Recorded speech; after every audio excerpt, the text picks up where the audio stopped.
count them, two Raleigh Touring Bikes.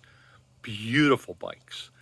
15 speeds with a 3:5 ratio, and these are beauties. T and I for several years have been thinking and keeping them hung upside down in the garage that we were going to ride them again, but with continued spine surgeries and stuff, my doctor says riding a bike's the worst thing I can do. So we're going to part with them and give someone else a chance to summer tour. Beautiful bicycles. Anyway, this is the Raleigh Kodiak touring bike, the men's. This is the women's Touring 10 bike.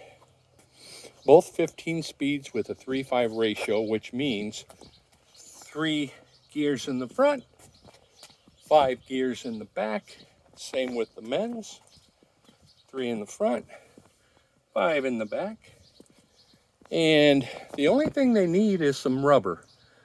The tires may need replaced. I know they need air, but I think they'll probably need replaced, which is very minimal. And the rubber on the handlebars could stand to be replaced, and the grips on the brakes. So pretty much all the rubber could be replaced to make them beautiful and functional. Got a little bell on this one. I used to have fun with that. And we replaced the original seats with some extremely comfortable Oasis. Very soft but firm. Can they be soft and firm at the same time? I guess so.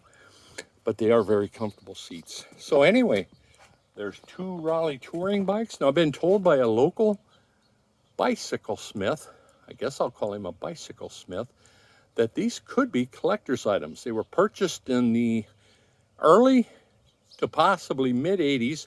We're looking for the receipt because we believe we have it. And there you go. Get out there and get some sunshine.